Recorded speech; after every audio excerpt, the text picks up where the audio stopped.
अस्सलाम वालेकुम, क्या हाल है जी? ठीक हैं, खैरियत से हैं?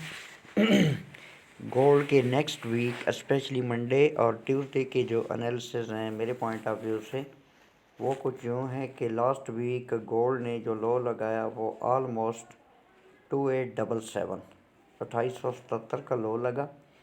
लो लगाने के बाद ये वाली H1 की एक बुलिश एनगल्फिंग कैंडल बनी और जब मार्केट क्लोज़ हुई तो 2882 यानी 2882 पे आके मार्केट क्लोज़ हो गई।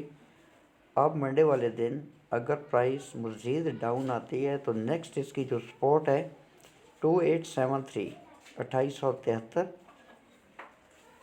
एंड फर्दर 2873 के बाद 2861 या 62 भी आप इसको कंसिडर कर सकते हैं। ये जब तक गोल्ड की प्राइस 2861 या 62 के ऊपर है तो आपने गोल्ड को लो से बाई में लेने की कोशिश करनी है, क्योंकि गोल्ड का जो ओवरऑल एक ट्रेंड है वो बुलिश ही है।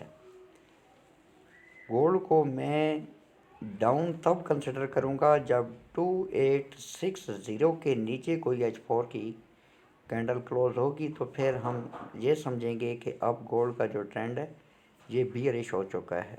एनी हाउ प्रेजेंटली मंडे वाले दिन अगर तो प्राइस डाउन आती है 2873 तो कंफर्मेशन के बाद हम इसको यहाँ से अप साइड को देखेंगे, बाई साइड को, और अच्छी बाई जो है वो 2886 2886 के ऊपर हम कंसिडर कर सकते हैं।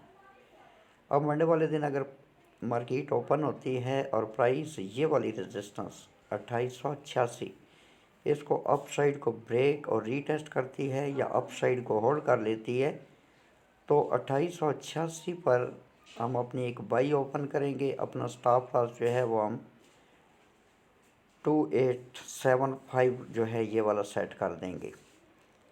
यहाँ पर अगर प्राइस आएगी तो हम एक बाई लेने की कोशिश करेंगे रीज़नेबल लॉट के साथ। अगर आप ना भी करें तो फिर आपको वेट करना होगा 2860 का। अगर कोई H4 की कैंडल 2860 के नीचे क्लोज हो जाती है तो आपका एसएल हिट हो सकता है, बट इस सूरत में आपका एसएल बड़ा भी हो सकता है। छोटे लॉट से अगर आप यहाँ से बाई में लेते हैं तो फिर जो है कोई इतना बड़ा रिस्क आई थिंक कि नहीं है, क्योंकि इसके अल्टरनेटिव जो हमारा टारगेट है वो बहुत हाई है। अगर प्राइस 2886 के ऊपर जाती है तो 2886 के ऊपर हम इसको बाई में लेंगे, स्टॉप लॉस 2875 कर लेंगे, और अगर 2875 हिट होता है तो अकॉर्डिंग टू मार्केट कंडीशन या कैंडल का मोमेंटम देखते हुए फिर हम डिसाइड करेंगे कि हमें कब जो है वो बाई साइड पे बैठना है। मेरे पॉइंट ऑफ व्यू से जब तक प्राइस 2861 के ऊपर है गोल्ड बुलिश है। हाँ, अगर H4 2860 के नीचे क्लोजिंग दे देती है तो फिर आई से हम गोल्ड को सेल मिलेंगे। प्रेजेंटली जो एक इमीडिएट रेजिस्टेंस है हमारे पास वो 2886 है। अगर ये ब्रेक होती है तो फिर हम अपना TP1 2896 सेट करेंगे।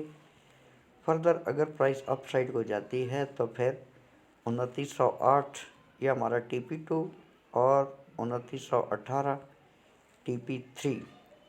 2918 के बाद जो है फिर हम करेक्शन एक्सपेक्ट करेंगे।